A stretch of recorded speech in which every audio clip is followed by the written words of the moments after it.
어머님? 이게 무슨 짓이에요? 아, 사돈 그게 어떻게 된 거냐면, 누가 여기서 지내라고 했어요? 잠깐만요. 여보, 당신 책상이 남편이 평생 아끼던 책상은 한쪽 구석에 처박혀 있었고, 그 자리에는 안사돈의 운동기구가 놓여 있었습니다. 벽에 걸려 있던 남편의 사진들은 모두 사라지고, 대신 안사돈의 가족 사진들이 걸려 있었습니다. 누가 이런 짓을, 어머님, 어쩐 일로? 이게 다 무슨 짓이니? 어머님 친정어머님이 잠시라고? 이게 잠시야? 아버님 물건은 건드리지 말라고 했잖아. 이게 무슨 짓이야? 어머님, 진정하세요. 저희가, 이제 알겠어. 이제 다 알겠어. 내가 바보였구나. 이럴 줄 알았으면 어머님, 이제 됐어. 다 됐다고. 그는 현관으로 뛰쳐나왔습니다. 사연을 듣고 난 후 각자의 의견을 댓글로 남겨주시기 바랍니다. 사소한 댓글이라도 사연자분에게 큰 힘이 될 수 있습니다. 각색될 수 있고 사연자분의 입장에서 구성될 수 있습니다. 그날도 평소와 다름없는 아침이었습니다. 남편은 평소처럼 일찍 일어나 출근 준비를 했습니다. 여보, 오늘은 일찍 들어올게요. 저녁에는 뭐 드시고 싶으세요? 당신이 해주는 거면 다 좋아요. 그것이 남편과 나눈 마지막 대화였습니다. 그날 오후 갑자기 걸려온 전화 한 통. 남편이 회사에서 갑자기 쓰러졌다는 소식이었습니다. 급히 달려간 병원에서 의사는 급성 심근경색이라고 했습니다. 여보, 제발 정신 차리세요. 중환자실 앞에서 그는 밤새 기도했습니다. 하지만 하늘은 그의 기도를 듣지 않았습니다. 수술은 성공적이었지만 뇌 손상이 심각합니다. 의사의 말에 그의 세상이 무너져 내렸습니다. 한 달간의 병원 생활, 남편은 끝내 의식을 찾지 못했습니다. 여보, 일어나세요. 우리 애들 결혼도 봐야 하고 손주도 안아봐야 하잖아요. 마지막 순간까지 그는 남편의 손을 꼭 잡고 있었습니다. 심장이 멈추는 순간까지 아버지, 두 아들도 끝내 아버지의 마지막 말씀을 듣지 못했습니다. 너무나 갑작스러운 이별이었습니다. 장례를 치르고 집으로 돌아온 날, 그는 남편의 물건들을 하나하나 만져보았습니다. 아침에 급히 나가며 걸어둔 넥타이, 일담한 신문, 책상 위에 놓인 안경. 이제 어떻게 살아야 하나? 30년을 함께 한 사람이 이렇게 갑자기 떠나버린다는 것이 믿기지 않았습니다. 여보, 우리 더 살아야 하잖아요. 당신이 그렇게 아끼던 이 집에서 남편이 평생을 바쳐 일구어온 이 집. 은퇴하면 함께 텃밭도 가꾸고 손주들도 보면서 살자던 그 약속이 이렇게 허무하게 깨져버렸습니다. 그날 이후로 3년, 그는 남편의 흔적이 가득한 이 집에서 혼자만의 시간을 보내며 살았습니다. 아들들은 각자의 삶이 있었고, 그는 점차 고독에 익숙해져 갔습니다. 여보, 보고 싶어요. 매일 밤 남편의 사진을 보며 그는 눈물을 흘렸습니다. 하지만 시간이 모든 것을 치유한다고 했던가요? 그의 눈물도 조금씩 마르기 시작했습니다. 그렇게 시작된 그의 홀로서기. 그것은 예상치 못한 새로운 인생의 시작이었습니다. 장인숙 여사님의 두 아들은 서로 다른 길을 걷고 있었습니다. 큰 아들 39세, 작은 아들 33세. 그는 텅 빈 집 거실에 앉아 한숨을 내쉬었습니다. 이제 큰애도 40이 다 되어 가는데 아직도 애기 소식이 없네. 남편과 사별한 지 3년, 혼자 있는 시간이 많아질수록 자식들 걱정은 더욱 커져만 갔습니다. 6년 전 큰아들이 결혼할 때만 해도 곧 손주를 안을 수 있을 거라 기대했는데 아직도 그런 기쁜 소식은 들려오지 않았습니다. 작은애는 또 어떻고 맞선도 보자는 말을 죽어도 안 하네. 그는 작은 아들의 모습도 떠올렸습니다. 취직도 했고 나이도 적지 않은데 결혼은 생각도 안 하는 것 같아 속이 타들어갔습니다. 지난 주말 친구들과 모임에서도 다들 손주 자랑을 하는데 그는 할 말이 없었습니다. 창밖으로 노을이 지고 있었습니다. 늘 이 시간이면 남편과 마주 앉아 차 한 잔을 나누곤 했는데 이제는 그마저도 추억이 되어버렸습니다. 여보, 우리 애들 잘 될까요? 텅 빈 집에 그의 한숨 소리만 울렸습니다. 주변 친구들은 벌써 손주 자랑을 하기 시작했고 그때마다 그의 마음은 무거워졌습니다. 큰아들 내외는 맞벌이를 하느라 바빴고 주말에도 거의 얼굴을 보기 힘들었습니다. 며느리가 임신 준비를 한다는 말도 들은 적이 없었습니다. 엄마, 나 이번 주말에 집에 갈게. 작은 아들이 전화를 걸어왔습니다. 그래, 오랜만이네. 엄마가 반찬 많이 해놓을게. 그는 반가운 마음에 얼른 장을 보러 나갔습니다. 시장에서 작은 아들이 좋아하는 재료들을 고르면서 그의 마음은 설렜습니다. 이번엔 결혼 얘기라도 꺼내볼까? 혼자서 장바구니를 끌고 집으로 돌아오는 길, 남편이 살아계셨다면 이런 걱정도 덜했을 텐데 하는 생각이 들었습니다. 주말이 되어 작은 아들이 집에 왔습니다. 엄마, 아빠가 계셨으면 좋았을 텐데. 작은 아들이 아버지의 사진을 보며 말했습니다. 그러게, 너희들 결혼하고 손주 보시는 게 소원이었는데. 죄송해요, 엄마. 제가 너무 독단적이었죠? 아니야, 내 인생인데 뭐. 엄마가 너무 조급했나 봐. 작은 아들은 엄마의 어깨를 꼭 껴안았습니다. 그는 아들의 품에서 눈물을 훔쳤습니다. 남편이 떠난 후 처음으로 아들과 이렇게 마음을 나누는 것 같았습니다. 퇴근하고 돌아가는 길에 작은 아들이 다시 전화를 걸어왔습니다. 엄마, 다음에 또 갈게요. 제가 이제 좀 달라질게요. 그래, 우리 아들. 전화를 끊고 그는 사진 속 남편을 바라보았습니다. 남편이 떠난 후 처음으로 작은 아들에게서 희망적인 변화를 느낄 수 있었습니다. 이제는 조금씩 나아질 것 같다는 생각에 그의 마음이 따뜻해졌습니다. 몇 달이 지나 어느 저녁 작은 아들에게서 전화가 왔습니다. 그는 텅 빈 거실에서 뜨개질을 하며 TV를 보다가 전화를 받았습니다. 엄마, 시간 되세요? 할 말이 있어서요. 그래, 무슨 일인데? 평소와 다른 어색한 목소리에 그는 의아했습니다. 제가 만나는 사람이 생겼어요. 그의 심장이 쿵 하고 뛰었습니다. 정말? 어떤 사람인데? 그는 최대한 담담한 목소리를 내려 노력했습니다. 회사 같은 팀의 김소연이라고. 이번 주말에 한번 인사드리고 싶다고 하는데. 그래. 아니, 그러면 좋지. 그는 기쁨을 억누르며 대답했습니다. 전화를 끊고 나서야 그는 참았던 미소를 지었습니다. 남편의 사진을 바라보며 중얼거렸습니다. 여보, 드디어 작은 애가. 눈시울이 붉어졌습니다. 이런 순간에 남편이 곁에 있었다면 얼마나 좋았을까 하는 생각에 마음이 먹먹해졌습니다. 그는 일어나 부엌으로 향했습니다. 처음 보는 자리인 만큼 부담스럽지 않게 밖에서 만나는 게 좋을 것 같았습니다.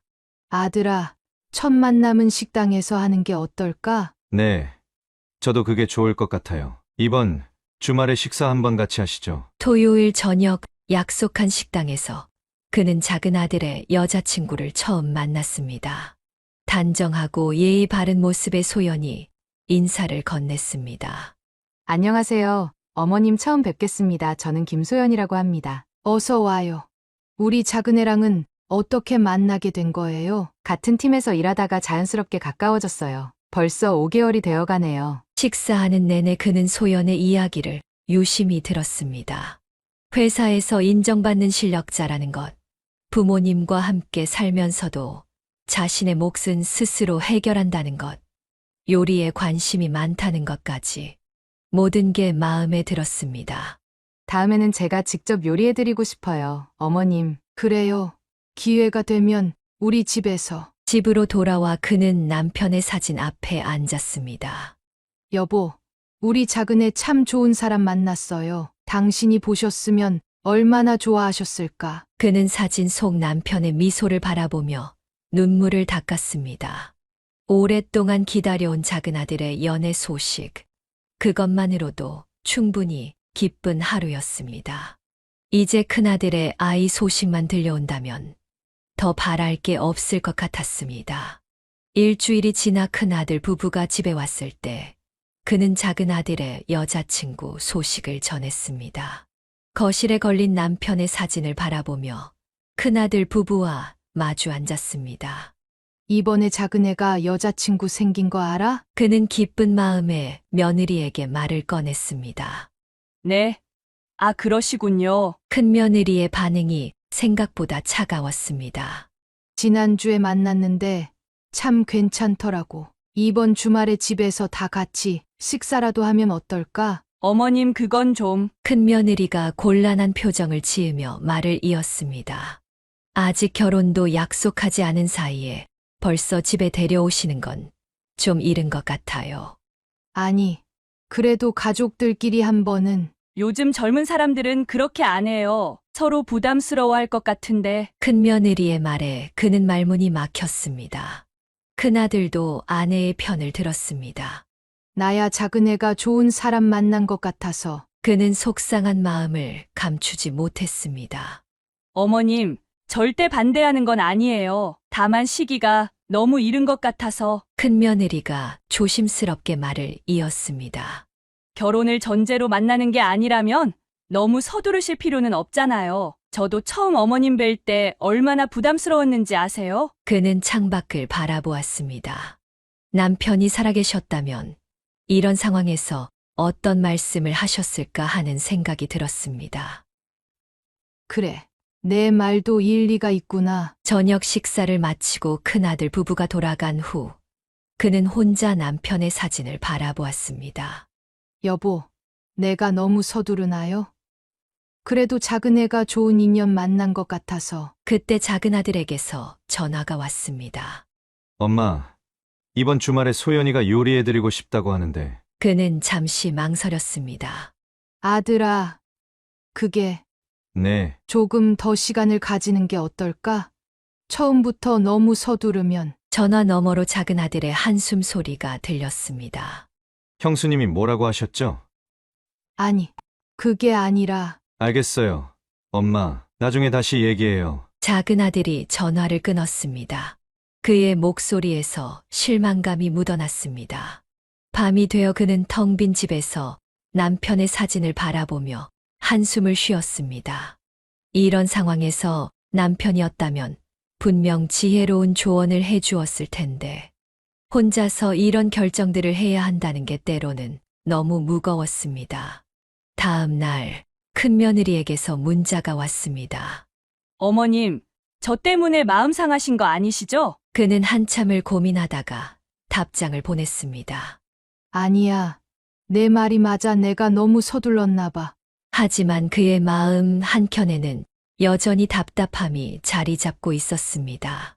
모두가 좋은 뜻으로 한 말들인데 왜 이렇게 서로가 불편해졌는지 이해할 수 없었습니다. 남편이 있었다면 이런 상황을 어떻게 풀어갔을까? 그는 긴 밤을 뒤척이며 생각했습니다. 한 달이 지나고 마침내 가족들이 모두 모이는 자리가 마련되었습니다. 그는 텅 빈 집을 나서며 남편의 사진을 한 번 더 바라보았습니다. 여보, 오늘 좋은 자리가 되게 해주세요. 약속 시간보다 일찍 도착한 식당에는 이미 큰아들 부부가 와 있었고 곧이어 작은 아들과 소연이가 들어왔습니다. 안녕하세요. 처음 뵙겠습니다. 소연이가 공손하게 인사를 했습니다. 이쪽이 우리 형이고 형수님이야. 안녕하세요. 김소연이라고 합니다. 네, 반가워요. 큰며느리의 목소리는 차가웠습니다. 식사가 시작되고 테이블에는 어색한 침묵이 흘렀습니다. 소연 씨는 회사에서 어떤 일을 하시나요? 큰며느리가 갑자기 물었습니다. 네, 저는 마케팅팀에서 일하고 있어요. 지난달에 승진도 했답니다. 아, 요즘 젊은 분들은 일이 최우선이시네요? 큰며느리의 말에 날이 서 있었습니다. 그렇진 않아요. 일과 가정의 균형을 잘 맞추고 싶어요. 소연이가 부드럽게 대답했습니다. 요즘은 다들 그렇게 말씀하시죠. 근데 보통 커리어 우먼들은 결혼 후에 시댁에 신경 쓸 시간이 없더라고요. 형수님은 전업주부신가요? 소연의 말에도 똑같이 날이 서 있었습니다. 그는 둘 사이의 미묘한 신경전을 눈치채고 얼른 화제를 돌렸습니다. 소연 씨는 요리도 잘한다면서요? 네, 주말마다 새로운 레시피를 연구해요. 아이고, 바쁜데 언제 그런 걸 다 하세요? 큰며느리가 또다시 말했습니다. 시간 관리만 잘하면 다 할 수 있어요. 형수님도 한번 해보시면 좋을 것 같아요. 전 시부모님 모시느라 바빠서요. 요즘 젊은 분들처럼 자기 시간을 많이 가질 순 없네요. 소연의 표정이 굳어졌습니다. 그는 남편 사진이 든 지갑을 꽉 쥐었습니다. 이런 상황에서 남편이었다면 어떻게 대처했을까? 앞으로 이 두 사람의 관계가 너무 걱정되었습니다. 디저트가 나왔지만 분위기는 더욱 차가워졌습니다. 새로운 가족의 시작이 될 것이라 기대했던 오늘 밤, 예상치 못한 긴장감이 식탁 위를 맴돌고 있었습니다. 디저트를 먹는 동안에도 두 사람 사이의 긴장감은 계속되었습니다. 그때 큰며느리가 갑자기 소연을 향해 물었습니다. 소연 씨는 결혼하면 어떻게 하실 생각이세요? 일은 계속 하실 건가요? 네, 물론이죠. 지금 제가 맡은 프로젝트들도 있고, 앞으로의 승진도 생각하고 있어서요. 아이는요? 큰며느리의 날카로운 질문이 이어졌습니다. 결혼하고 2년 정도는 저희 둘만의 시간을 가지고 싶어요. 그동안 승진도 하고, 내 집 마련도 하고, 요즘 젊은 사람들은 다 그렇게 계획적인가 봐요? 큰며느리의 말에는 비꼬는 듯한 뉘앙스가 묻어 있었습니다. 네, 현실적으로 그게 맞다고 생각해요. 형수님은 어떠셨어요? 저는 그때그때 자연스럽게 살았어요. 너무 계획적으로 사는 건 오히려 불행할 것 같아요. 시대가 많이 달라졌잖아요. 이제는 달라진 게 아니라 요즘 젊은 사람들이 너무 이기적인 거 아닐까요? 큰며느리의 말에 소연의 표정이 굳어졌습니다. 이기적이라뇨? 미래를 준비하는 게 왜? 얘들아 좀 먹으면서. 그녀가 말을 막아보려 했지만 이미 늦었습니다. 어머님, 제가 하는 말이 틀렸나요? 요즘 젊은 사람들은 너무 자기중심적이에요. 결혼은 양가 부모님도 생각해야 하는 거잖아요. 형수님, 부모님을 생각 안 하는 게 아니에요. 다만 현실적으로. 현실적. 그런 말로 포장해도 결국은 자기 편한 대로 사는 거죠. 그는 남편의 사진이 든 지갑을 꽉 쥐었습니다. 이런 상황에서 남편이었다면 어떻게 중재했을까? 그만해라 소연이도 다 생각이 있어서. 어머님, 전 도련님 걱정돼서 하는 말이에요. 나중에 후회하지 않았으면 해서. 형님, 저도 진심으로 가족을 생각해서 하는 말이에요. 두 사람의 말이 점점 더 날카로워졌습니다. 작은 아들은 난처한 표정으로 소연의 손을 잡았고, 큰아들은 아내를 달래보려 했지만 소용없었습니다. 집으로 돌아오는 길, 그는 깊은 한숨을 내쉬었습니다. 남편의 사진을 보며 중얼거렸습니다. 여보, 어떻게 해야 할까요? 세상이 너무 빨리 변하나 봐요. 오늘 저녁의 충돌은 단순한 세대 차이가 아닌 가치관의 근본적인 차이였습니다. 앞으로 이 간극을 어떻게 메워야 할지 그의 마음은 무거워졌습니다. 그렇게 한 고비가 지나갔습니다.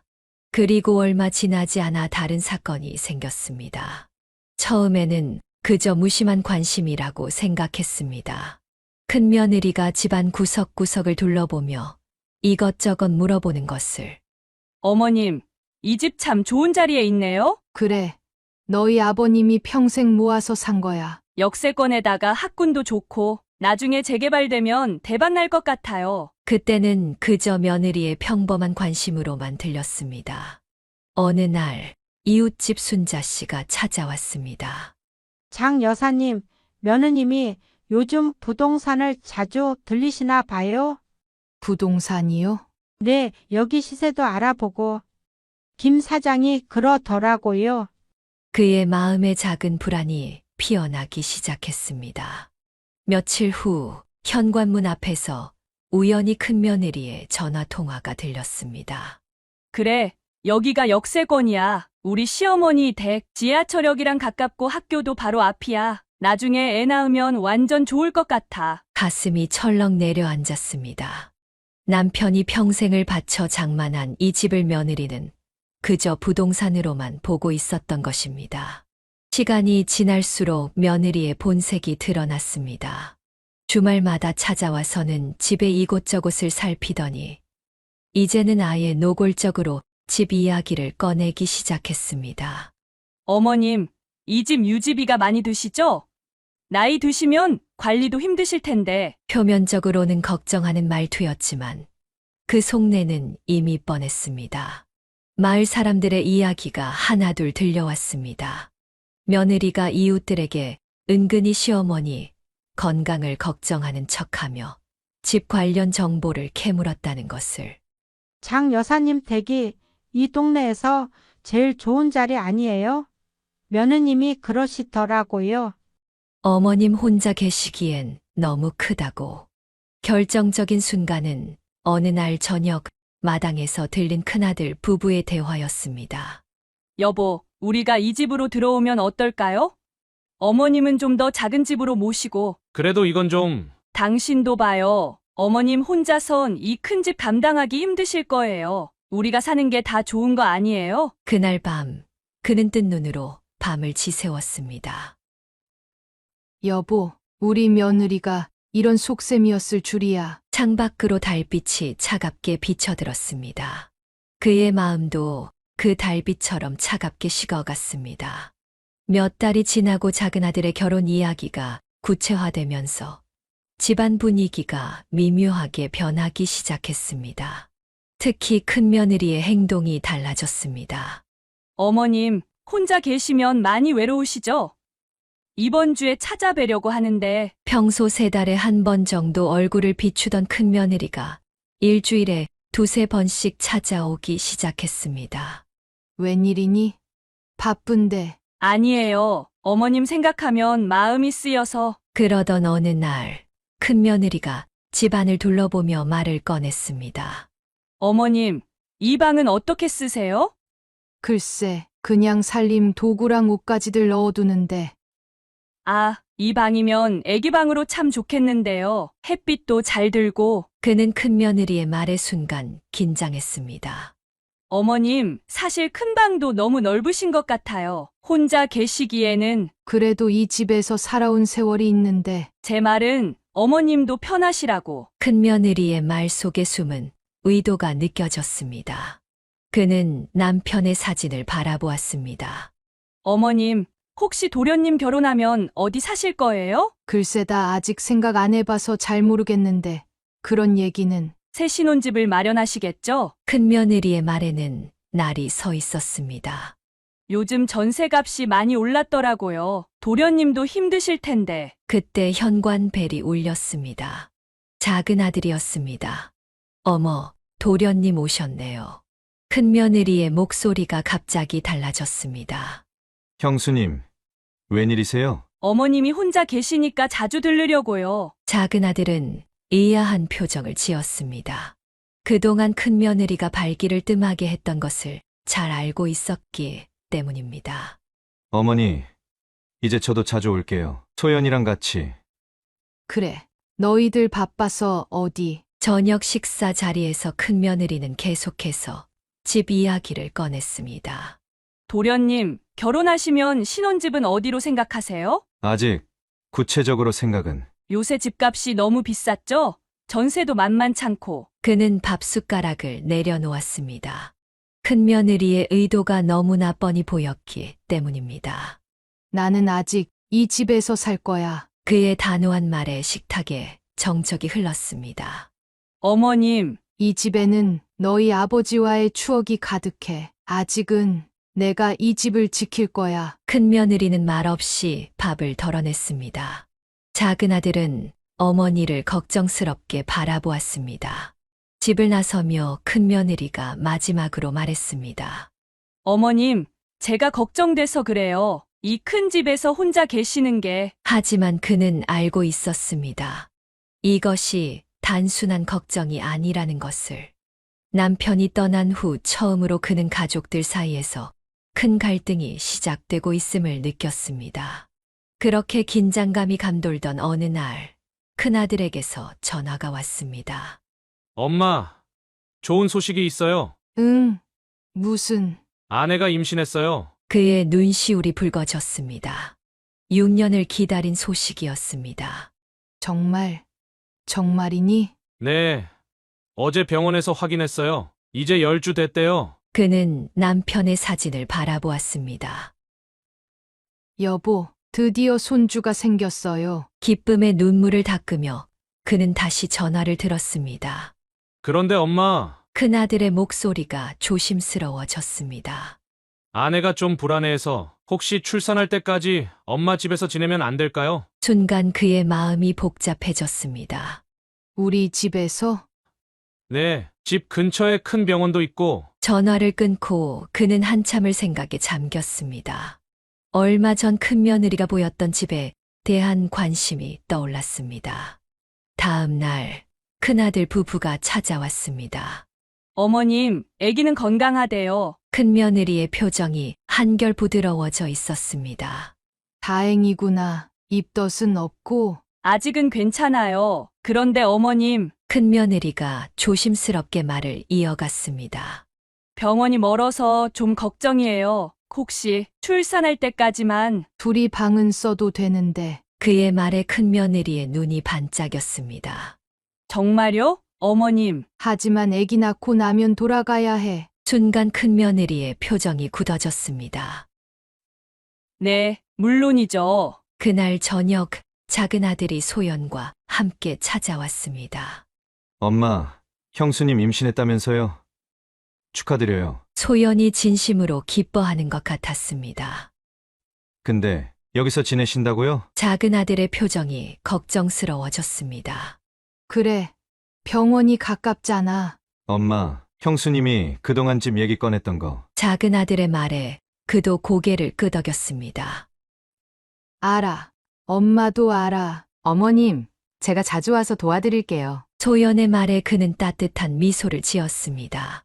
고마워, 소연아. 그날 밤 그는 다시 남편의 사진을 바라보았습니다. 여보, 드디어 손주가 생겼어요. 기뻐요. 하지만 한편으로는 걱정도 되네요. 우리 집이 이제 갈등의 씨앗이 될 것 같아서. 한 달 뒤 큰아들 부부가 짐을 들고 들어왔습니다. 큰며느리는 벌써부터 아기 방으로 쓸 공간을 찾아보고 있었습니다. 어머님, 이 방은 어떨까요? 아기 물건들을 여기에. 그건 천천히 생각해보자. 그는 마음 한켠이 불안했습니다. 임신이라는 기쁜 소식이 오히려 새로운 갈등의 시작이 될 것 같았기 때문입니다. 여보, 우리 집이 이제 어떻게 될까요? 남편의 사진 속 미소가 오늘따라 더욱 쓸쓸해 보였습니다. 큰아들 부부가 함께 지내기 시작한 지 석 달이 지났습니다. 그는 점차 새로운 생활에 적응해 가고 있었습니다. 아침마다 큰며느리의 상태를 살피고 입덧이 심할 때면 죽을 쑤어주는 것이 일상이 되었습니다. 그러던 어느 날 오후 예고도 없이 초인종이 울렸습니다. 누구, 어머? 사돈 웬일이세요? 문을 열자 큰며느리의 친정어머니가 커다란 트렁크를 끌고 서 있었습니다. 사돈, 우리 딸이 힘들다고 해서 도와달라고 해서 왔습니다. 그는 당황한 기색을 감추지 못했습니다. 네. 이게 무슨... 그래도 여긴 저희 집인데 갑자기 이렇게... 엄마, 오셨어요? 큰며느리가 반가운 목소리로 달려 나왔습니다. 어머님, 우리 엄마가 절 도와주시겠대요. 방 하나만 내어주시면 안 될까요? 그게 갑자기... 임신부한테는 친정엄마가 최고잖아요. 어머님도 편하실 거예요. 큰며느리는 이미 결정된 일인 듯 말했습니다. 잠깐만, 아들한테도 얘기를... 제가 벌써 얘기했어요. 남편도 좋다고 했는걸요. 그는 순간 숨이 막혔습니다. 자신의 의견은 전혀 묻지도 않은 채 모든 게 결정되어 있었던 것입니다. 우리 딸이 얼마나 힘들어하는데요. 아무리 그래도 제가 있어야죠. 뭐 집이 좀 좁긴 해도 있을 만하겠네요. 안사돈은 이미 짐을 들고 안으로 들어와 방을 둘러보고 있었습니다. 이 방이 좋겠네요. 햇빛도 잘 들고. 그는 남편의 사진을 무의식적으로 꼭 쥐었습니다. 어머님, 우리 엄마는 잠깐이에요. 아기 낳을 때까지만. 큰며느리의 말에 안사돈이 끼어들었습니다. 아니, 아기 낳고도 100일까지는 있어야지. 첫 아기인데. 그날 저녁 작은 아들이 소식을 듣고 달려왔습니다. 엄마, 괜찮으세요? 제가 형한테 전화해서 아니야. 임신한 며느리 생각해서라도. 그의 목소리가 떨렸습니다. 하지만 엄마, 이건 너무하잖아요. 아빠 물건들도 아직 알아. 하지만 지금은 참자. 그날 밤 그는 안방에서 작은 방으로 옮겨가며 남편의 사진을 바라보았습니다. 여보, 미안해요. 당신 물건들을 저렇게. 눈물이 흘렀습니다. 자신의 집에서 마치 손님이 된 것 같은 이 느낌 하나둘 침해되어 가는 공간들. 그리고 무엇보다 남편의 흔적이 지워져 가는 것 같은 서글픔이 밀려왔습니다. 다음 날부터 집안의 분위기는 완전히 달라졌습니다. 안사돈은 부엌을 장악하고 거실에서는 큰 소리로 전화 통화를 하기 시작했습니다. 아니, 집이 좀 낙후되긴 했는데. 그래도 뭐, 나름 살만해. 근데 언제까지 우리 딸이 여기서 이렇게 좁게 살아야 하나? 안사돈의 한숨 섞인 목소리가 그의 귀에 들렸습니다. 그는 이제 자신의 집에서 조심스럽게 움직여야 했습니다. 식사 시간도 TV 보는 시간도 모두 안사돈의 스케줄에 맞춰야 했습니다. 여보, 이제 어떡하죠? 밤마다 남편의 사진을 보며 그는 한숨을 내쉬었습니다. 아들의 행복을 위해 참아야 한다고 생각하면서도 자신의 일상이 완전히 무너져가는 것을 느낄 수 있었습니다. 시간이 지나고 드디어 큰며느리가 아들을 순산했다는 소식이 병원에서 전해졌습니다. 그는 첫 손주를 보자마자 눈물이 흘렀습니다. 여보, 우리 손주 봤어요. 당신 닮았네요. 퇴원 후 며칠이 지났지만 사돈은 나갈 기미를 보이지 않았습니다. 아무리 그래도 지금 나가라니요. 야박하십니다, 사돈.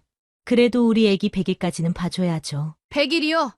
누구 마음대로 100일이라고 정했습니까? 그녀는 조심스럽게 말을 꺼냈습니다. 아이고, 첫 손주 키우시는데 그것도 못 봐주세요? 안사돈은 이미 완전히 자신의 공간으로 만들어 놓은 상태였습니다. 그러던 어느 날 큰아들 부부가 조심스럽게 제안을 해왔습니다. 엄마, 우리가 이 집에서 살면 어떨까요? 뭐라고? 어머님, 이제 저희가 이 집에 살면서 어머님은 저희 지금 신혼집으로 가시는 게. 그는 순간 귀를 의심했습니다. 너희들이 뭐 하자고? 엄마, 이 집이 병원이랑도 가깝고 이 집은 너희 아버지와 내가 함께 일군 곳이야. 무슨 소리를 하는 거니? 사돈 일단 진정하시고 서로 좋은 방법이잖아요. 안사돈이 끼어들었습니다. 좋은 방법이라고요? 내 집에서 나를 쫓아내자는 게요? 엄마, 그게 아니라 그녀는 부엌 식탁을 내리쳤습니다. 이게 얼마나 후한무치한 소리인 줄 알아요? 내 집에 와서 내 방에서 나를 쫓아내더니 이제는 아예 집까지 가져가겠다고? 엄마, 너무 그러지 마세요. 우리도 엄마 생각해서. 시끄러워. 너 내가 네 생각해서 그동안 참아뒀더니 뭐? 집을 내놓으라고? 그 다음엔 뭘 가져가려고? 그는 부엌 찬장에 그릇을 집어 바닥에 던졌습니다. 당장 나가. 모두 나가. 어머님, 내일까지 짐 싸서 다 나가. 안 그러면 경찰에 신고할 거다. 이렇게까지 하실 거예요. 그날 밤 그는 남편의 사진 앞에서 한없이 울었습니다. 여보, 우리 큰아들이 이럴 줄 알았어요? 이렇게 날 내쫓으려고 할 줄. 이제 가족 간의 갈등은 돌이킬 수 없는 지경에 이르렀습니다. 그의 한숨 소리가 텅 빈 집안을 가득 채웠습니다. 그렇게 며칠이 지났을 때 작은 아들이 급하게 찾아왔습니다. 큰아들 부부의 이야기를 전해 들었다는 얼굴이었습니다. 엄마, 형이 정말 그런 말을 했어요. 됐다. 그 이야기는 그만하자. 작은 아들의 얼굴이 붉어졌습니다. 혼자만 차지하겠다는 거잖아요. 이건 너무하잖아요. 그때 큰 아들이 들어왔습니다. 왜 이렇게 큰 소리야? 형, 엄마한테 어떻게 그럴 수 있어? 넌 상관하지 마. 이건 내 일이야. 상관하지 말라고. 이게 형 혼자만의 일이야. 작은 아들이 큰 아들의 멱살을 잡았습니다. 이 집은 우리 아버지가 돌아가시기 전에 엄마한테 맡기신 거예요. 형이 뭔데? 그래서 내가 가지고 싶다는 거야. 뭐라고요? 넌 결혼도 안 했잖아. 이 집이 필요하겠어? 형, 지금 그게 중요한 게 아니잖아요. 너도 결혼하면 이 집 달라고 할 거 아냐? 그때 큰 며느리가 끼어들었습니다. 도련님, 우리가 이 집에서 살면서 어머님도 모시고 형수님들이 이 집에 와서 엄마를 얼마나 힘들게 했는지 아세요? 우리가 뭘? 사돈어른 모시고 와서 불편하게 했잖아요. 그건 애기 때문에. 애기 때문에 이제 집까지 뺏어가겠다는 거예요? 장인숙 여사는 이 모습을 보며 가슴이 찢어지는 것 같았습니다. 둘 다 그만해. 하지만 두 아들은 멈추지 않았습니다. 형, 이러고도 형이에요. 너는 이 집 필요 없다면서 왜 이러는 건데? 전 엄마가 걱정돼서 그래요. 형처럼 재산 때문이 아니라고요. 뭐야? 순간 큰아들의 주먹이 작은아들의 얼굴을 향해 날아갔습니다. 여보, 그만해요. 큰며느리가 말렸지만 이미 늦었습니다. 장인숙 여사는 쓰러지듯 소파에 주저앉았습니다. 남편의 사진을 보며 그는 눈물을 흘렸습니다. 다들 나가. 제발 나가. 그날 이후 두 아들은 서로 얼굴도 보지 않게 되었습니다. 한 지붕 아래서 자라난 형제가 이제는 원수처럼 변해버렸습니다. 이제 어떡하면 좋아요? 여보, 장인숙 여사의 한숨 소리만이 텅 빈 집안을 가득 채웠습니다. 그날 이후로 며칠을 뜬 눈으로 보냈습니다. 그는 남편의 사진을 보며 밤새 생각했습니다. 여보, 내가 너무 고집을 부린 걸까요? 창밖으로 비가 내리고 있었습니다. 빗소리를 들으며 그는 지난 시간들을 떠올렸습니다. 남편과 함께 이 집에 처음 들어왔던 날, 두 아들을 키우며 보냈던 시간들, 그리고 이제는 손주까지. 애기는 죄가 없는데. 갓 태어난 손주 생각에 그의 마음이 흔들렸습니다. 다음 날 아침 그는 결심을 하고 큰아들에게 전화를 걸었습니다. 어머니, 이 집 내가 가져라. 네? 어머니 지난번 일은 대신 조건이 있어. 그의 목소리는 단단했습니다. 첫째, 이 집의 반은 작은애 몫으로 남겨둬야 해. 둘째, 내 아버지의 서재는 절대 건드리면 안 돼. 그리고 난 너희가 살던 신혼집으로 갈 테니 그 집은 내 앞으로 해줘. 어머니, 정말요? 애기한테는 좋은 아빠가 되어라. 너희 아버지처럼. 전화를 끊고 그는 오랫동안 울었습니다. 남편의 사진을 들여다보며 중얼거렸습니다. 여보, 내가 잘한 걸까요? 당신이 평생 일구신 이 집인데. 그날 저녁 큰아들 부부가 찾아왔습니다. 어머니, 저희가 잘못했어요. 큰며느리의 눈에도 눈물이 고여 있었습니다. 이제 됐다. 난 내일 짐을 싸마 너희 신혼집으로 갈 거야. 저희가 이사 도와드릴게요. 너희는 이제 새 시작을 하는 거고 나도 새 시작을 하는 거야. 그는 마지막으로 집안을 둘러보았습니다. 30년 넘게 살아온 이 집의 구석구석에는 추억이 가득했습니다. 여보, 우리가 처음 이사 왔을 때 기억나요? 그때는 이렇게 될 줄 몰랐네요. 짐을 싸는 내내 그의 눈에서는 눈물이 멈추지 않았습니다. 큰아들의 신혼집으로 옮기는 것, 이것이 그가 할 수 있는 마지막 양보였습니다. 어머니, 저희가 이제 됐어. 너희 새 시작을 축하해준다고 생각하면 돼. 마지막으로 그는 남편의 사진을 조심스럽게 쌌습니다. 여보, 이제 우리 새로 시작해요. 이번에는 작은 집에서. 아들의 행복을 위해, 그리고 갓 태어난 손주를 위해 그는 자신의 전부였던 이 집을 내어주기로 한 것입니다. 큰아들의 신혼집으로 가는 것, 그것은 마지막 자존심을 지키기 위한 선택이기도 했습니다. 이사한 지 일주일이 지났습니다.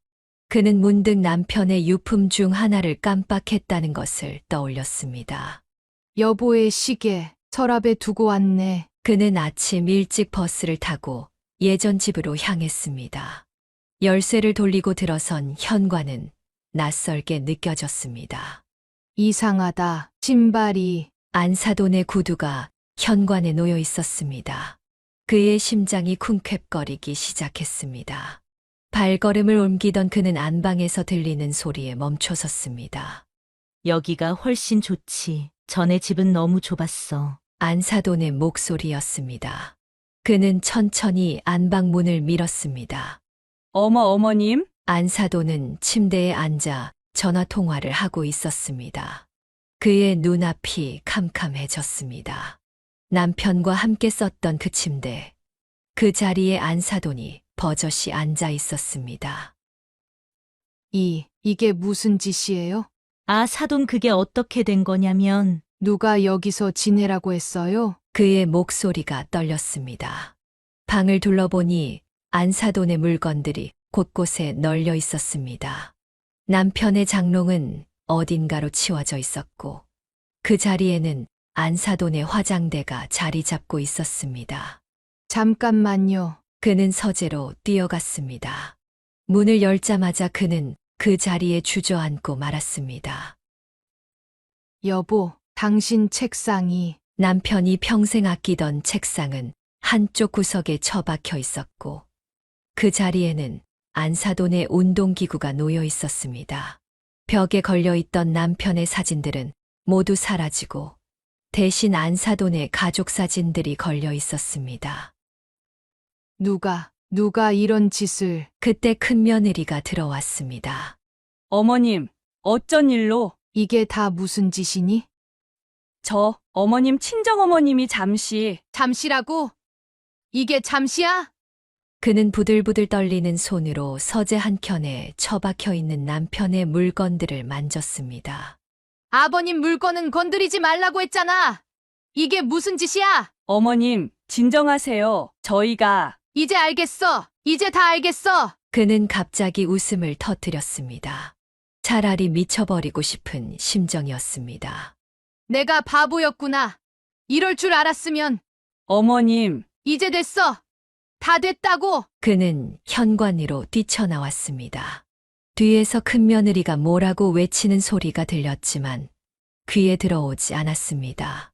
집으로 돌아온 그는 남편의 사진 앞에서 오열했습니다. 여보, 미안해요. 내가 당신 물건들을 지키지 못했어요. 그날 밤 그는 결심했습니다. 이제는 더 이상 물러설 수 없다는 것을. 자신의 마지막 양보가 오히려 남편의 흔적마저 지워버리는 결과를 낳았다는 것을 깨달았습니다. 이제는 정말 끝이에요. 손이 떨리는 것도 모른 채 그는 부동산의 전화번호를 눌렀습니다. 그날 밤 장인숙 여사는 한숨도 자지 못했습니다. 남편의 사진을 품에 안은 채 날이 밝기만을 기다렸습니다. 여보, 이제는 정말 모든 걸 정리해야 할 것 같아요. 아침 일찍 그는 지친 걸음을 하고 부동산으로 향했습니다. 무슨 일로 오셨어요? 우리 집을 팔려고요. 네. 그 집을 파시게요. 동네에서 20년 넘게 부동산을 해온 김 사장은 놀란 눈으로 그를 바라보았습니다. 갑자기 왜? 이제는 더 이상 지킬 수가 없어요. 그의 목소리가 떨렸습니다. 근데 혼자 결정하셔도 돼요. 이제 그런 건 상관없어요. 어서 매물로 올려주세요. 발걸음을 돌리려는 그를 김 사장이 붙잡았습니다. 사모님, 잠깐만요. 이거 큰일 날 수 있어요. 혼자 이렇게 결정했다가 나중에 다시 찾아오시는 분들이 많아서. 김 사장님, 제발요. 제가 얼마나 힘든 줄 아세요? 그는 그 자리에 주저앉아 울음을 터뜨렸습니다.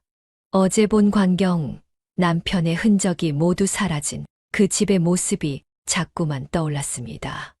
아주머니, 우리 남편이 평생 일해서 장만한 집인데 이제는 제가 들어갈 수도 없는 곳이 됐어요. 김 사장은 한참을 망설이다 말했습니다. 알겠습니다. 제가 매물 내놓을게요. 근데 급하게 팔면 손해보실 텐데. 괜찮아요. 그냥 빨리 정리하고 싶어요. 그날 오후 큰아들에게서 전화가 왔습니다. 엄마! 이게 무슨 소리예요? 집을 판다고요? 그래. 난 결심했어. 엄마가 어떻게 우리한테 상의도 없이? 상해. 너희는 나한테 상의했니? 안방에 안사돈 들이고 아버지 물건들 다 치우고. 그건 죄송해요. 다시 원상복구 시킬게요. 이제 됐어. 늦었어. 에휴, 엄마! 이제 나도 내 삶을 살아야겠어. 너희가 내 마음도 모르면서. 전화를 끊고 그는 남편의 사진을 꺼내 들었습니다. 여보, 미안해요.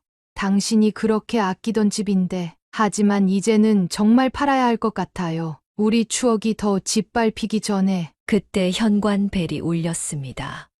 큰며느리와 안사돈이 찾아왔습니다. 어머님, 이러시면 안 돼요. 왜? 내 집인데 왜 못 팔아? 저희가 잘못했어요. 다시는 그러지 않을게요. 이제 와서 그런 말이 무슨 소용이야? 안사돈이 나섰습니다. 사돈, 제가 잘못했습니다. 제가 너무 제 멋대로 정말 죄송합니다. 제가 죽을 죄를 지었어요. 이제 됐어요. 다들 돌아가세요. 이게 내 마지막 선택이에요. 더 이상 내 자존심을 짓밟히면서 살고 싶지 않아. 문을 닫고 그는 다시 남편의 사진 앞에 앉았습니다. 이제는 돌이킬 수 없는 강을 건너고 있다는 것을 알았습니다. 하지만 이것이 자신의 존엄성을 지키는 유일한 방법이라고 믿었습니다. 여보, 이제 우리 새로 시작해요. 당신 유품이라도 제대로 지킬 수 있는 곳으로. 창밖으로 석양이 저물고 있었습니다. 그의 마음속에서도 30년 세월의 태양이 저물어가고 있었습니다. 부동산에 매물로 나온 지 일주일 만에 구매자가 나타났습니다. 시세보다 10% 낮은 가격이었지만 그는 망설이지 않고 매각을 결정했습니다. 김 사장님, 계약하시죠. 아주머니, 좀 더 기다려보시면 더 좋은 가격에 팔 수 있을 텐데, 이 동네 시세가 오르는 추세라. 아니요. 이제 빨리 정리하고 싶어요. 계약서에 도장을 찍는 그의 손이 떨렸습니다. 30년 세월이 담긴 집을 이렇게 보내는 것이 믿기지 않았습니다. 아주머니, 정말 이렇게 서두르실 건가요? 요즘 같은 때에 10% 낮은 가격이면. 김 사장님, 전 이제 돈보다 중요한 게 있어요. 그래도 김 사장은 더 이상 말을 잇지 못했습니다. 그의 눈빛에서 단호함이 느껴졌기 때문입니다. 여보, 우리 집을 팔았어요. 집으로 돌아와 남편의 사진을 보며 그는 눈물을 흘렸습니다. 이제는 정말 새로 시작하는 거예요. 우리 추억이 더 이상 짓밟히지 않는 곳으로 가요. 부동산 사장이 건넨 계약금 봉투가 무겁게 느껴졌습니다. 매매가의 10%. 시세보다 훨씬 낮은 가격에 계약했지만 후회는 없었습니다. 이제 와서 망설이면 안 돼요. 그는 창가에 서서 동네를 바라보았습니다. 30년 동안 보아온 풍경이었습니다. 아이들이 자라는 동안 매일 보았던 거리, 남편과 함께 걸었던 골목길. 모든 것이 추억이었습니다. 옆집 할머니가 들어왔습니다. 장 여사 정말 파시는 거예요? 네. 이제는 정리해야 할 것 같아서요. 서운하시겠어요. 30년을 한 동네에서 살았는데. 그래도 이제는 새로 시작해야죠. 큰아드님은 아세요? 이제 곧 알게 되겠죠. 작은 아들에게 전화가 왔습니다. 엄마, 집을 파셨다고요? 그래. 이제 정리하려고. 제가 말렸어야 했는데. 넌 잘못한 거 없어. 이건 내 선택이야. 근데 왜 이렇게 싸게? 시세보다 훨씬 낮은 가격이라면서요? 돈은 이제 중요하지 않아. 빨리 정리하는 게 더 중요해. 전화를 끊고 창밖을 바라보았습니다. 저녁 노을이 붉게 물들어가고 있었습니다. 이제 진짜 새로 시작이네요. 여보. 그의 눈가에 눈물이 맺혔지만 이번에는 달랐습니다. 이것은 후회의 눈물이 아닌 새로운 결단을 위한 눈물이었습니다. 당신 물건들, 이제는 제가 잘 지킬 수 있는 곳으로 모시고 갈게요. 더 이상은 누구도 당신의 흔적을 함부로 하지 못하게 할 거예요. 계약금 봉투를 손에 꼭 쥐었습니다. 이제 돌이킬 수 없는 강을 건넌 것입니다. 하지만 그의 마음은 오히려 편안해졌습니다. 석양이 완전히 저물었습니다. 그의 마음속에서도 30년 세월의 태양이 저물어가고 있었습니다. 이제는 정말 안녕이네요. 여보, 우리 추억이 깃든 이 집과 이제 진짜 작별 인사를 해야 할 것 같아요. 다음 날 아침 현관문을 두드리는 소리가 요란하게 들렸습니다. 어머님, 문 좀 열어보세요. 큰며느리의 날카로운 목소리였습니다. 그는 천천히 문을 열었습니다. 어떻게 이러실 수 있어요? 우리한테 한마디 상의도 없이. 상해, 너희는 내 안방에 안사돈 드릴 때 상했니? 그건 애기 때문에. 이제 와서 그런 말 하지 마. 너희 본색이 다 드러났잖아. 큰며느리의 얼굴이 붉어졌습니다. 어머님이 너무하시는 거 아니에요? 우리가 얼마나 잘 모시려고 했다고. 잘 모시다니? 날 내 방에서 쫓아내고 남편 물건들 다 치워버리고 그게 잘 모시는 거니? 그럼 뭐 빈집에 평생 혼자 사시게 놔둬야 했어요? 이 집은 내 집이야. 내가 뭔데? 네, 어머님 집이죠. 근데 그 집에서 우리도 살고 싶었던 거고 애기도 키우고 싶었던 거예요. 그래서 날 내쫓으려 했단 말이지? 어머님, 우리가 언제요? 넌 처음부터 이럴 생각이었던 거 아니니? 이 집 노리고. 뭐라고요? 큰며느리가 소리를 질렀습니다. 계산적인 건 어머님이시잖아요. 집값 올랐다고 이렇게 팔아치우시고 뭐? 우리 생각은 하나도 안 하시고 그냥 돈만 보시고. 이 입 다물어. 내가 돈이 급했으면 시세대로 팔았겠니? 그때 큰아들이 들어왔습니다. 엄마, 제발 이러지 마세요. 너도 똑같은 말 할 거면 나가. 엄마, 우리가 잘못했어요. 다시는.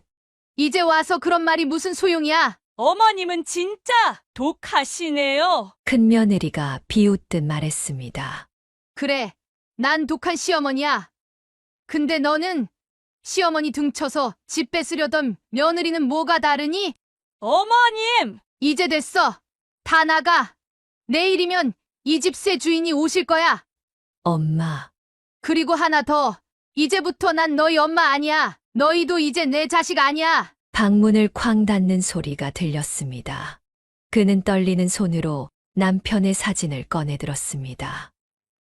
여보, 우리 아들을 버렸어요. 이제 정말 돌이킬 수 없는 강을 건넜네요. 창밖으로 비가 내리기 시작했습니다. 그의 눈에서도 빗물처럼 눈물이 흘러내렸습니다. 경상도 고향 마을에 다시 돌아온 지도 한 달이 지났습니다. 그는 어린 시절 뛰어놀던 마을에 작은 집을 전세 내어 새로운 삶을 시작했습니다. 여보, 우리 이제 여기서 살아요. 남편의 사진을 새로 산 장식장에 정성스레 모셨습니다. 서재에 있던 책상도 남편의 물건들도 모두 이곳에 가지고 왔습니다. 어디서 오셨대? 서울서 온 장씨네요. 이웃들의 수군거림이 들렸지만 그는 개의치 않았습니다. 작은 마당에 상추도 심고 고추 모종도 심었습니다. 꽃도 심어 작은 정원을 만들었습니다. 서울에서는 상상도 못했던 일상이었습니다. 이장님, 저도 부녀회에 들어가고 싶은데요. 아이고, 좋지요. 우리 마을에 서울서 오신 분이 계시다니. 마을 사람들과 조금씩 어울리기 시작했습니다.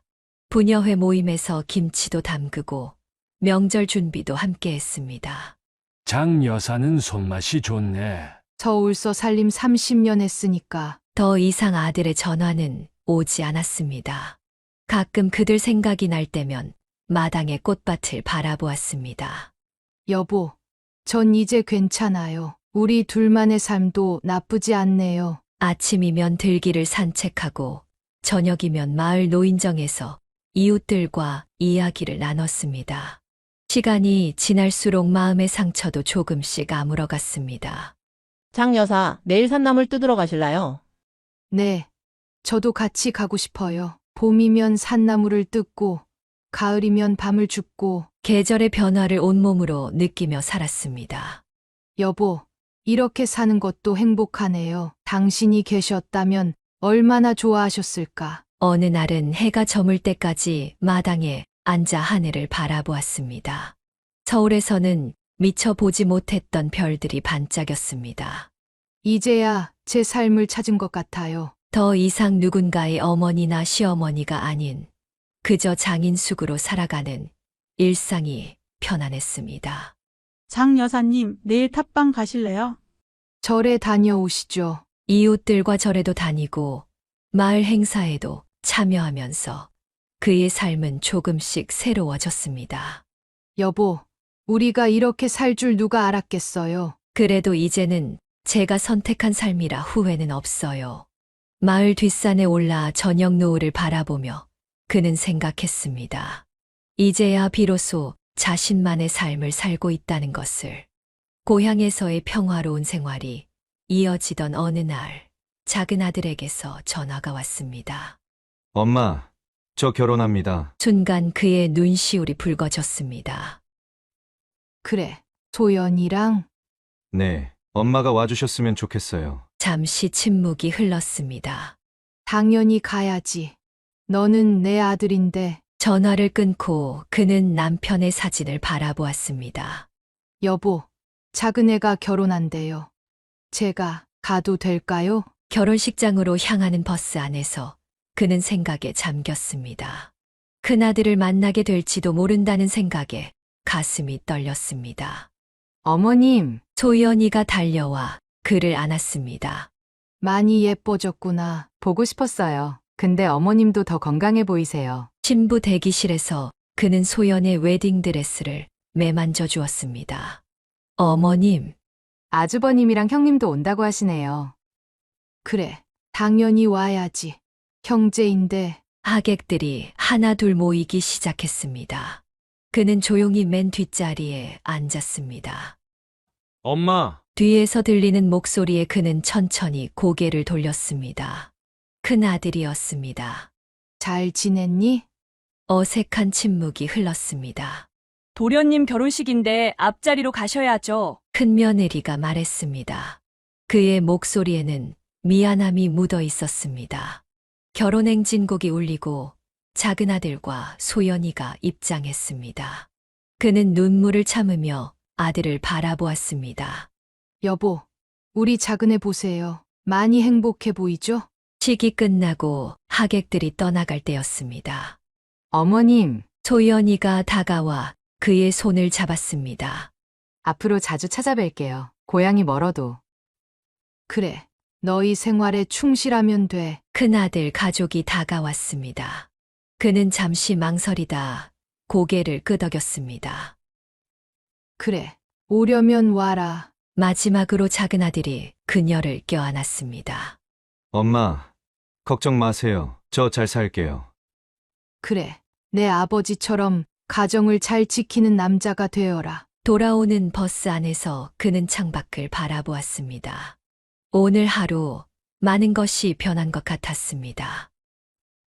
여보, 이제 우리 애들 다 자기 길을 찾아갔네요. 이제 저도 제 길을 더 잘 걸어갈 수 있을 것 같아요. 고향으로 돌아온 그는 마당에 새로 꽃을 심었습니다. 새로운 시작을 알리는 작은 의식이었습니다. 작은 아들 결혼식 이후 조금씩 변화가 찾아왔습니다. 한 달에 한 번씩 작은 아들 부부가 찾아왔고 큰아들도 가끔 연락을 해왔습니다. 엄마, 저희 이번 주말에 가도 될까요? 소연의 전화에 그는 미소를 지었습니다. 그래, 마침 텃밭에서 상추랑 쌈채소가 한창이야. 고향집 마당에서 직접 기른 채소로 밥상을 차리는 동안 소연이는 옆에서 정성스레 돕곤 했습니다. 어머님, 저희가 너무 자주 와서 패 끼치는 건 아닐까요? 무슨 소리야. 이렇게 오는 게 더 좋아. 서울에서 함께 살 때보다 오히려 더 가까워진 느낌이었습니다. 어느 날 큰아들의 조심스러운 전화가 왔습니다. 그래, 오려면 와라. 큰아들 가족이 찾아온 날 집안의 공기가 조금 무거웠습니다. 큰 며느리는 말없이 아이만 챙기며 조용히 있었습니다. 할머니, 이 꽃 예뻐요. 손주가 마당의 꽃들을 보며 즐거워했습니다. 그래, 할머니가 직접 심은 거야. 큰 며느리는 마당 한켠에 조용히 앉아 있었습니다. 여전히 풀리지 않은 앙금이 남아있는 듯 했습니다. 마당을 나서며 큰 며느리가 짧게 인사를 했습니다. 더 이상의 말은 없었습니다. 가끔은 두 아들 가족이 함께 찾아오기도 했습니다. 그럴 때면 작은 며느리 소연이가 분위기를 부드럽게 이끌어갔습니다. 엄마, 우리가 이렇게 다 같이 있으니까 좋네요. 소연의 말에 큰 며느리는 조용히 고개만 끄덕였습니다. 여보, 보고 계시죠? 시간이 약이겠죠. 밤이면 남편의 사진을 보며 그는 하루를 정리했습니다. 서로에게 적당한 거리를 두니 날카로웠던 감정들이 조금씩 무뎌져 갔습니다. 할머니, 다음에 또 올게요. 돌아가는 손주의 인사에 그의 마음은 따뜻해졌습니다. 아직 완전히 회복되지는 않았지만 시간이 해결해 줄 것이라 믿었습니다. 여보, 천천히 기다려 볼게요. 언젠가는 모두가 진심으로 웃을 수 있는 날이 오겠죠? 마당의 꽃들이 바람에 살랑거렸습니다. 적당한 거리는 서로의 상처를 돌아보게 만들었고 그 시간은 관계를 조금씩 회복시켜주고 있었습니다. 이제 그의 하루는 새벽 새소리와 함께 시작됩니다. 아침 햇살이 마당에 비칠 때면 그는 이미 일어나 차를 마시며 하루를 준비합니다. 여보, 오늘도 좋은 하루가 시작되네요. 텃밭에서 풀을 뽑고 물을 주는 것으로 아침이 시작됩니다. 나무를 다듬고 김치를 담그는 손길에도 여유가 묻어납니다. 장 여사님, 산책하실 때가 됐죠? 이웃집 순자 씨와 함께하는 아침 산책은 그의 일과가 되었습니다. 오늘은 도서관에서 무슨 책을 빌려올까? 점심 후에는 마을 도서관으로 향합니다. 책장 사이를 거닐며 고르는 책 한 권은 이제 그의 가장 좋은 친구가 되었습니다. 여보, 이제는 제가 좋아하는 걸 실컷 할 수 있네요. 오후에 햇살이 비치는 마당의 평상에서 책을 읽는 시간. 가끔은 졸기도 하고 때로는 깊은 생각에 잠기기도 합니다. 저녁이면 마을 뒷산 둘레길을 걷습니다. 노을이 지는 하늘을 바라보며 그는 하루를 정리합니다. 이렇게 사는 것도 참 행복하네요. 밤이면 남편의 사진 앞에서 하루를 마무리합니다. 더 이상 슬픔도 그리움의 눈물도 없습니다. 대신 평온한 미소가 그의 얼굴에 머물러 있습니다. 여보, 이제야 진정한 제 모습을 찾은 것 같아요. 누구의 어머니도 시어머니도 아닌 그저 저 자신으로 살아가는 법을 배웠어요. 창밖으로 달빛이 스며듭니다. 그의 마음에도 은은한 달빛 같은 평화가 깃들어 있습니다. 이제 그는 알았습니다. 진정한 행복은 거창한 것이 아닌 이렇게 일상의 작은 순간들 속에 있다는 것을. 내일도 좋은 하루가 될 거예요. 잠자리에 들며 그는 미소 짓습니다. 내일도 모레도 그의 평화로운 일상은 계속될 것입니다. 자신만의 속도로 자신만의 방식으로 살아가는 이 고요한 행복이 이제는 그의 전부가 되었습니다. 사연을 듣고 댓글을 남겨주시기 바랍니다. 사소한 의견일지라도 사연자분에게는 큰 힘이 됩니다. 노골적인 악성 댓글은 사연자분에게 상처가 될 수 있으니 삼가주시기 바랍니다.